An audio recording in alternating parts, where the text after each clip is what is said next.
Hey everybody, we're going to take about a half hour to get you introduced to the Foliage Tool so you can do cool things like spread bushes and donuts around a terrain. So let's get started. We're going to go ahead and go to a new games template, and we're actually going to use the blank template.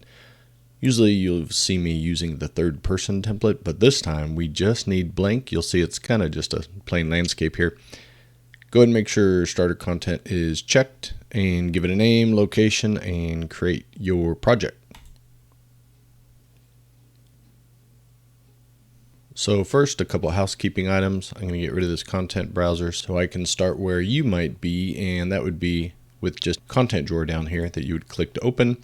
Myself, I like to dock a permanent one, so if you go to content browser, click this here.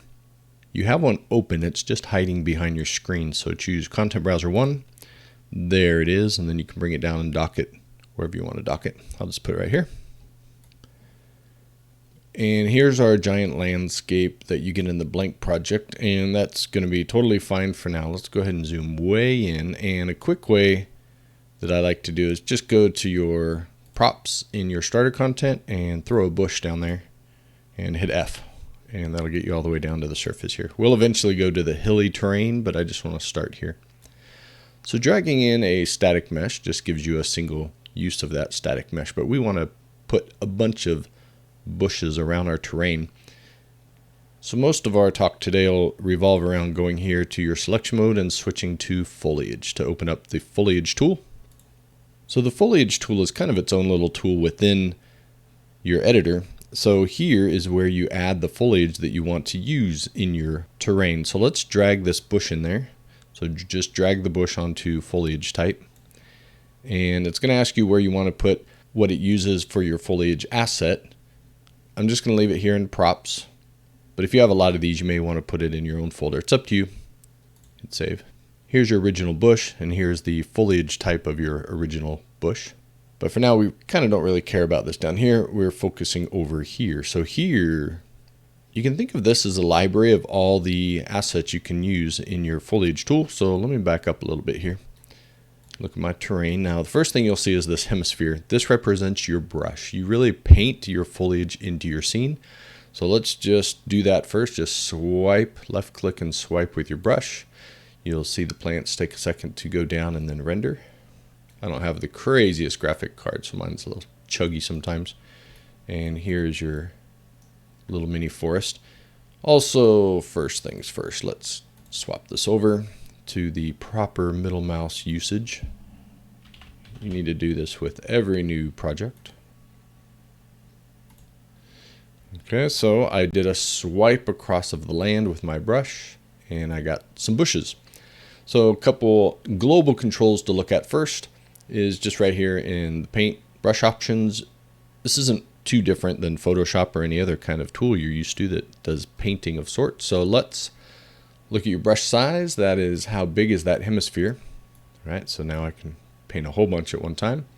And also, what is your paint density? And again, these are named nicely logically, so you can assume what that would be. If I lower this paint density really low and paint out here, you'll see it's much less dense than the number of bushes we had here. If I go to the extreme here to 1 and paint across that same area, I'm adding more density back in there. Now, a couple things about the brush we'll hit up front here. I'm going to set this back to, I'll set it to 0.1. I don't need a whole bunch of bushes. So one thing you'll notice if I come over to another fresh spot of my palette here, and I do, let's put this, I forget what that was, I'll just say 1,000.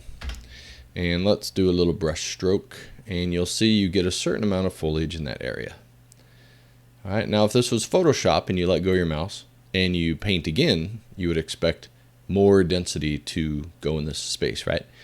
But you'll notice once you've placed objects at a particular brush and density, that they're kind of there. That is the extent of what you'll add there. You can go farther and add more, and you can go farther this way and add some more.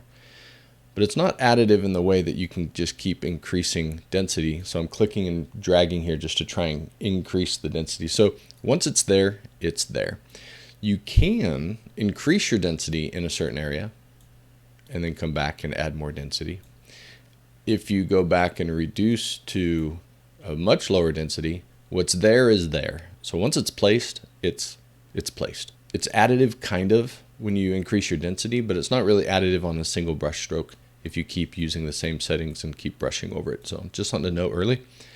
What if you want to remove some of the assets you have here? There is a erase tool. So just hit erase and you can like knock it all out just like that. Now the erase tool also has a density of sorts. So the default here is 0. So if it's set to 0, you're just going to wipe everything out.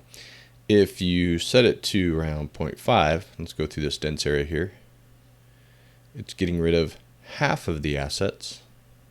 And if you set it to a density of 1, it doesn't get rid of anything. To me, it's a little inverted of the way I thought those numbers would be, but you know, 'tis what 'tis. So 0 means leave 0, 1 means leave all. So think of it that way on as far as your erase density goes. So I'll leave it set to 0, just full knockout when I drag around. And while we're just dealing with a single foliage type here, let's get in close. And like I said, when you use the brush, they kind of are what they are, right? So let's say, you know, I come through here, whoops, I'm on erase. You got to remember, go back to the paint if you want to paint. So come back here to do some painting. It's painting. All right, so I have some sparseness here because I have a lower density. But as I paint through here, depending on my art direction, I may want one more just right here. What you can do is go to the single instance place button and say pink. Now there's one there, and there, and there. And let's look at these two here. Maybe I think these are a little too close. So I'm going to go to the select tool, and you can select individual instances. So hit frame on there, and let's say I just need to move it away from that one just a little bit.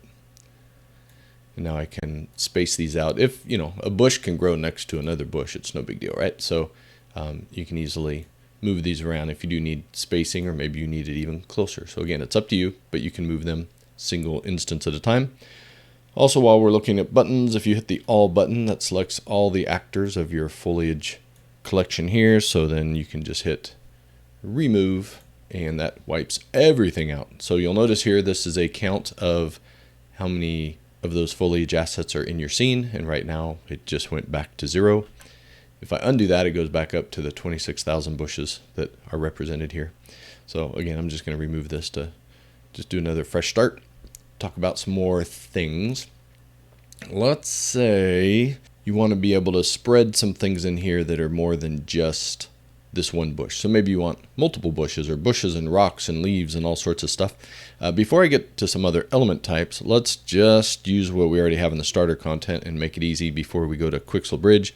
Let's throw a statue in here. It doesn't need to be plant-based technically to be foliage. You can do this with hard surface and anything that's a static mesh. So I'm going to drag in this little statue and add that to my foliage type. And again, it asks me where I want to put the foliage asset, so I'm just going to save it again in the same place.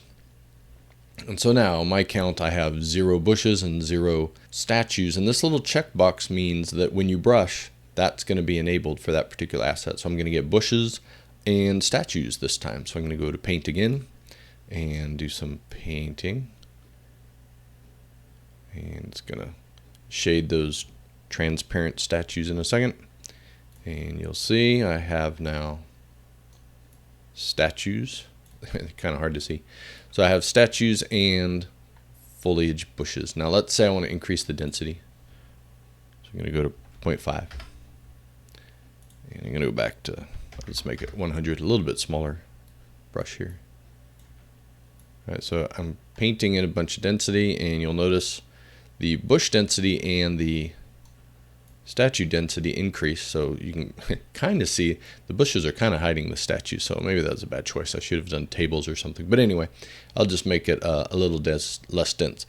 But that does bring up a good point. If I have potentially too many bushes for the amount of statues that I want, maybe I want a lot of statues but not very many bushes, but I don't want to place them in 2 different brush strokes. So what you can do is, as you've seen, this paint density increases it for everything that you're painting with. You also have density control over the individual assets. So let's say I want less bushes, but the same amount of statues. So you would go down and select your asset type here of the bush, And if you scroll down a little bit, you'll see that there is a density for this particular asset. So let's make that just 10. So 10% of the default. And so now the density of the bush is reduced to 10% of what it was, but the statue is still the same. If I click on it to show you, that's still at a default of 100. So as I paint, I'm getting, you can see a few more statues showing through here and a little less bushes. Let's make even less bushes. So let's go down to just value of 1 for density. And again, just finding some fresh space here. Since my brush seems a little small now, I'm going to go just a little bigger and paint through there. So now you see lots of statues and not as many bushes, right? So let's again talk about density issues here. So with bushes, you may not care that they're really close to each other and kind of running into each other. But if we look at the statues, if you are placing maybe hard surface stuff, this doesn't look very good in that they're all clustered together. And you know, if these were trees or rocks, that may not quite look right either. So what we want to do now is focus on some of the settings you have also around density per object. So what I'm going to do is I'm going to uncheck. We're just going to look at statues for a minute. So I'm going to uncheck the bush. And let's go back out to show you again what that does. That means I'm only painting statues. As an aside, while we're talking about this, if I switch over to the erase tool, the erase tool also lets you select what you want to erase. So let's say over here I want to erase these bushes but not the statues. What you need to do before you start hitting erase, like if I hit erase now, let me zoom in a little bit. If I hit erase now, I lose statues but no bushes. I'm going to undo that. We need to do, again, when you're in erase mode or paint mode, these check boxes make a difference. If I want to erase these bushes, I need to enable the erase tool because erase is selected. I want to erase bushes, but not statues. So now I can come in here and knock out those bushes. If I enable the statues and the bushes, then I'm going to delete statues and bushes together. And if you can go to the logical point of this. If I uncheck bushes, I'm only erasing statues. As I come through here, you'll see the statues disappear, but the bushes don't. So you do have control. Even though you put down a bunch of stuff in one swipe with painting, you can go back and erase, with varying the density, individual parts of what is in your foliage collection. All right, what were we talking about? We were talking about painting the statues only, right? So I'm painting in my statues. And they're looking... My camera's a little wide, so let me speed up my camera a bit too. Sometimes, you know, this happens in Maya too. You try and get in close and you can't get in there as much. If you want, you can right click and then use W. If you're a gaming type, you may be used to that. But if you're maybe a Maya user and you run into this thing where you can't get any closer, like I'm alt right clicking right now to try and get in a little bit closer. You can also scroll wheel, but again, my default was just alt right click, and I kind of get that weird thing where I can't frame in any bit more. So hold right mouse click and then hit W, and then you'll be zooming in game mode. But anyway, back to the main discussion here is these are a little too clustered together. But I do like this density. I don't want to necessarily make less of them in a certain area. I just don't want them touching each other. So what you have control over as well is if you go down again and select your statue, you'll see there's a parameter here called radius. So hover over that, it'll tell you what it does. It's the minimum distance between foliage instances. So I can just bump this. Let's try 100. And so what this is telling the tool is keep these statues 100 units away from each other when you place them down. And let's pull back, find a fresh section here and paint through there. And now you'll see they aren't anywhere close to each other. Right, so they're keeping their distance from each other. If you want them a little closer together, just come back here and reduce that number. Now you can see. So let's find another fresh space. So this represents, you know, this looks about the closest as I see any. You know, they're not touching, but it's up to you. If you need a little more distance, increase that. If you're fine with them closer, this radius value, then go ahead and, you know, increase, decrease as needed. Let's look at a couple more of these values. The next thing I want to do is jump over to the hills, because the hills play a part in this next section. You know, this is a huge set, so right mouse W. So even then, it's going to take a while to get to the hills. I was just going to drop an asset again, but this doesn't take too long. So here's a nice hillside. Let's go ahead and look at it from an angle here. So there's some options you have when it comes to hilly areas. So I'm going to paint here. I should do something that shows up just a little bit better than statues, but you do get the idea. Actually, you know what? Let's try the let's use, it's the wackiest thing to put in there, but it will help us visualize this next part as well. I'm going to throw in this lamp. Again, odds are you're going to be using trees and other more foliage type, but the lamp works fine. I'm going to enable the lamp and turn off the statue. Lamp is on, foliage is, or the bush is off, lamp's on, statue's off. So I'm going to come in here and paint my lamp. Oh, now this wasn't the ideal case after all. That's what happens when you just wing these things. Because the origin of the lamp, because it's hanging from the ceiling, is here at the top of the lamp. So, all right, fine. We'll go back to statues. We'll leave the lamps there, and we'll turn the statues back on. I just wanted to hopefully show something a little bit easier, but that's fine. So as I'm painting up the hill, you'll notice the statues are pointing in the direction of the hill. If these were trees, that would look awkward, that the trees are going with the direction of the terrain. So what you want to do with the statue is scroll down and look for this checkbox, align to normal. You'll see this is in the placement section. So you want to uncheck align to normal if you want the asset to be pointing straight up, for example. So I'm going to hit this button. And now I'm just going to wipe everything out here again. I'm going to select all, remove, and then I'm going to do a fresh stroke of my statues. Now you'll notice they're all pointing vertical, and they're not necessarily aligning with the normal of the landscape. If they were trees that had a stump at the bottom, similar to this, you'll see it kind of looks weird because they're sticking out.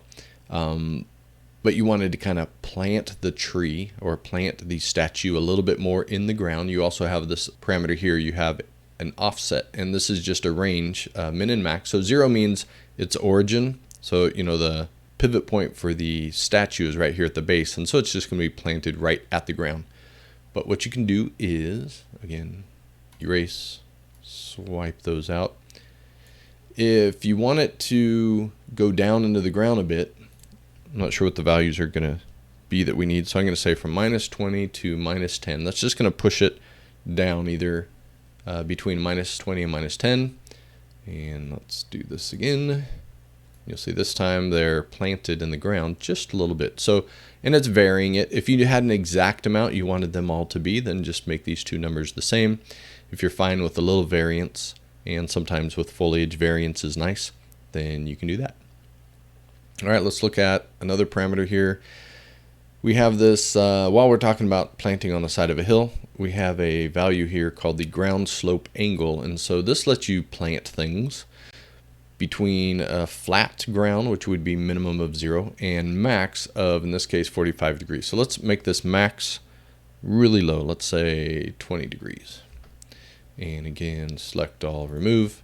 And now if I try to paint, when I start going up the hillside here, I don't get any more planting going on up the hill here, because that must be at an angle that's greater than a 20-degree slope. So down here in the flatlands, you know, you can go crazy down here because that's more flat. But again, once you get to a spot where the slope of the hill increases, then you're not going to get any more coverage up there, which would be great if you were trying to put, you know, rocks on the side of the hill. But, you know, rocks won't just sit on the side of a hill all the way up to a vertical hill. They're eventually going to slide down. So this just lets you kind of control the slope angle of putting your asset up the hill. Kind of related, again, let's do select all, remove. Kind of related to that is this height value. So what height is, you have a Z height in your scene here. So not necessarily based on the slope of the hill, but the actual height, the elevation. So if I set the max to 0, it has a pretty wide range there by default, but I'm going to set the max to 0 and try to paint or try to plant. You'll see nothing is happening because a Z value of 0 is actually even lower than the landscape out here. So let's try 2000 and let's see if we get any planting going on here. Yes, we do. But let's knock this slope back to default so that if I am higher, I can go up there. So it looks like, just to make this totally a non-issue, so you're not sure, maybe that's 45. So I'm going to set it to 90. So slope-wise, I can go up to 90 degrees. But as far as height goes, I set that to 2000, and I'm doing some painting, and I'm getting, let's even increase the density to really show this off. Paint density globally to 1, and then what's my statue density? 100. Let's just say 1000. This will really show this part off a little bit better, hopefully not kill my machine. So I'm going to paint a bunch of little statues in here, but you'll notice when I try to paint up here, nothing happens. So what's happening, it'll look easier if I pull out. I'm getting clipped, so this line here must be exactly our 2000 in height. All right, so that there, around this entire landscape, I cannot put these statues any higher than this level of 2000.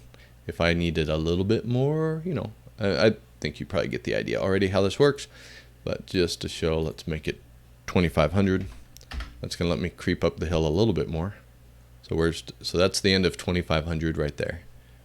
All right, so that's an extra 500 units to add some more foliage. Again, this is just straight Z height. And depending on what you're placing in the scene, right now all of these little statues have a random rotation as far as, say one faces that way, one faces that way. So if you want them all to face the same angle, you can uncheck this box here that says random yaw. So again, select all, remove, and come back and paint. And you'll see they're all nice and lined up in the same direction. So that's another parameter you have variation on. So odds are you're not going to be planting statues in your scene. You're probably going to want, if you're looking at foliage, you've probably come here looking for things a little more organic. So one library that's nice, we have a bush, but that's not that much. If you go to your Quixel bridge, you can go grab some assets that are a little more useful for foliage. So pop over to bridge. You may need to log in and use your Epic ID, and it's free for Epic users. So I'm going to start with 3D plants here, and let's grab some succulents.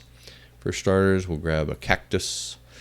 And if you haven't used Bridge much, this is really easy. You just go to the asset that you want to grab, and in my case, I got to sign in. And once you've selected your asset, it's kind of a two-step process. If this is the first time you've grabbed an asset, first you need to download it to your computer. So you can do that with either this button here or this button here. They do the same thing. Medium quality isn't geometry, it's texture. So medium is 2K, I think. Let's go ahead and, it's fine. So go ahead and download. And it's going to download to your computer locally. And then if you want to add it to your project that you have open, you would hit the add button, or if you were over the icon, you would hit this button, does the same thing. Kind of weird, it says export because it's being added to your project, but either way, either button does the same thing. For me, every now and then, one of these buttons don't work, so I use it up here in this little icon, and it does work. So keep your eye on that. If you try to download something and it's not working, try it from the button up here. All right, anyway, I'm going to add to my project and minimize this. And here's the cactus. It throws it into your project under Megascans, 3D Assets, Cactus. And now that's fine. It added it to your project, but you need to add it to your foliage collection. So drag your static mesh into your foliage type library and save that foliage asset wherever you want. So now I want to double check. I don't want any more statues right now. So I'm going to stroke and add a bunch of cactuses. Again, we have the issue where they're not aligned vertically, they're aligned to the normal. So I need to select my cactus, scroll down on the settings and uncheck align to normal. Once you're planted, so you need to just erase them or select remove and paint. And now I'm painting my cactuses into the scene.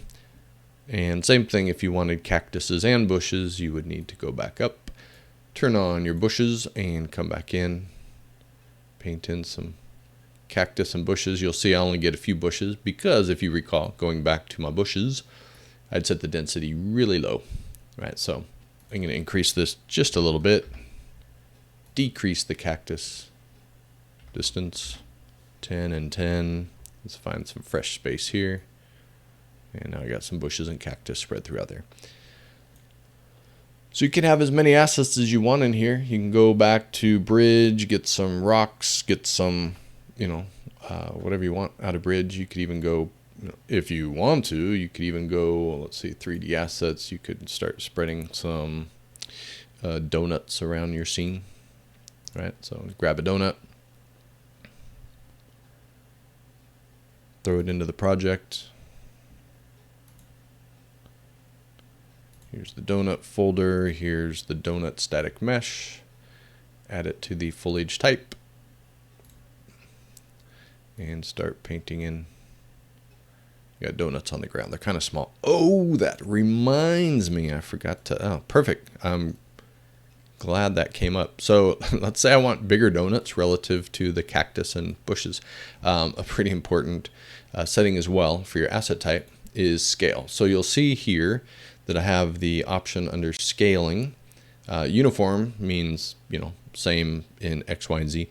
So let's say even these donuts I think are pretty small. So I want to say a minimum size, at least 3 times that, all the way up till 10 times the size of that original donut. So now when I paint, let's do the old select all and remove. And let's go ahead and start painting. So I get randomly sized donuts mixed in with my cactuses and my bushes. And again, if they're too close, you don't want them piling on top of each other. We know how to change that, right? And we would just go to our radius. So even if your density is high, your radius is going to force them apart. So let's go to, I don't know, let's see, the statue was at, let's try 100. Again, I'm just kind of trial and erroring here. Toss them all. All right, so now they're not touching each other and getting donuts, cactuses, and bushes spread throughout my scene. Okay, so that's kind of some of the common parameters that you might find useful for starting to build your landscapes. So just have fun with this. Go back to the Quixel bridge, find some other assets that you're interested in. It's probably going to be related to plants. You got grasses and all sorts of stuff in here, so it's for free.